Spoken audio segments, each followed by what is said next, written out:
Do you keep saying muy in Spanish? Muy bueno, muy bonito, muy grande, thinking it sounds natural? Guess what? Native speakers almost never talk like that. In this video, you'll learn how to sound more like an adult and less like a 5-year-old with simple swaps that make you instantly sound fluent. And there's one grammar trap about this word that confuses almost every Spanish beginner. And I'll fix it for you. De nada. Hola, I'm the Spanish Knight, Spanish coach. And today, I'll show you why one innocent word, muy, can secretly make you sound childish, and how to replace it with the words Spanish adults actually use. But first, let me tell you about my student David and the day a waiter in Malaga politely exposed his muy problem. David from Australia was feeling great about his Spanish. At a Malaga restaurant, he proudly said, "La paella está muy buena, el servicio es muy bueno, el lugar es muy bonito." He thought he was doing amazing. But then he noticed locals saying totally different things. La paella está genial, el lugar está precioso. No one was repeating muy like a broken record. Later, a friend told him, "Tío, you sound like my 8-year-old nephew. He says muy for everything." David's grammar was perfect, but his Spanish sounded like kindergarten level. That's when David learned the secret I'm about to teach you. So here's what David discovered. Muy isn't wrong, but it's basic. Spanish adults use richer words to express intensity. Instead of muy bueno, you could use genial, fenomenal, estupendo. Instead of muy bonito, you could say precioso, chulo, mono. Instead of muy grande, you could say enorme, gigante. Instead of muy pequeño, you could say diminuto or mini. And here's a little secret. In Spain, we also use super all the time. Everything can be super bueno, super bonito, super grande, even super pequeño. It's like the Spanish version of saying super cool, and yes, it's super common. So if you are in Spain and want to sound natural, don't be afraid to say está super rico or es super bonito. You'll fit right in. Now here's where students get totally confused. The muy versus mucho rule. Here's a trick. If you can replace very with a lot, use mucho. If not, use muy. Simple, right? But let's make it fun. Alright, let's play a quick game. I'll give you a sentence and you have to decide if it's muy or mucho. Ready? ¡Vamos! Número 1. ¿Estoy muy cansado o estoy mucho cansado? What do you think? ¿Muy or mucho?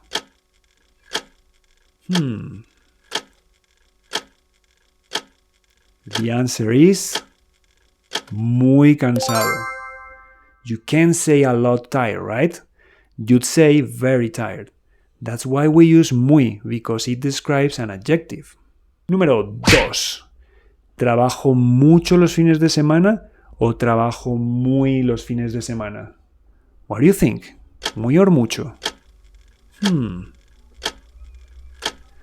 The answer is trabajo mucho.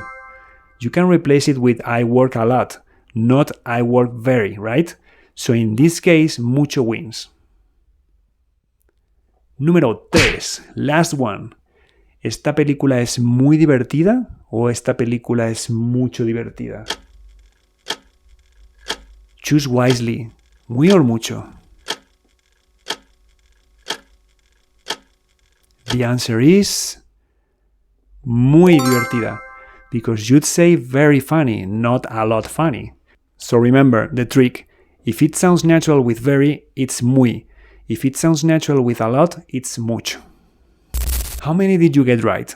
Write your score in the comments. 3, 2, 1 or 0. Be honest.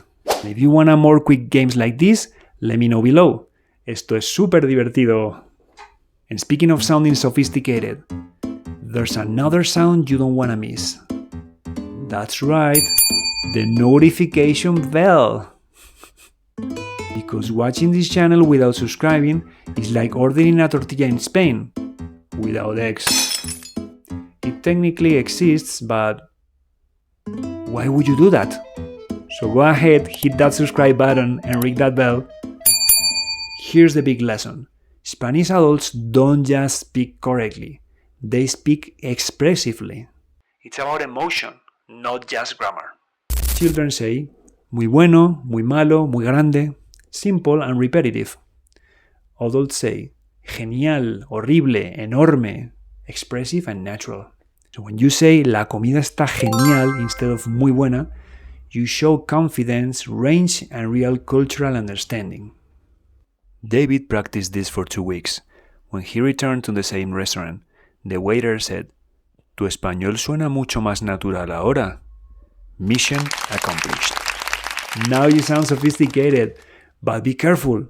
There's one tiny word that's still ruining your Spanish fluency. Yo.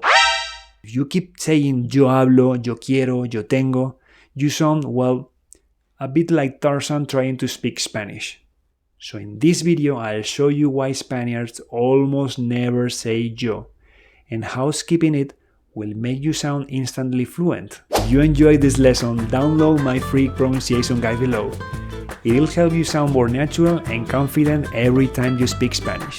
And if you want to learn Spanish super rápido, you can book a lesson with me. The link is in the description. I'm the Spanish Knight, helping you master Spanish with confidence and humor. Nos vemos pronto. Chao.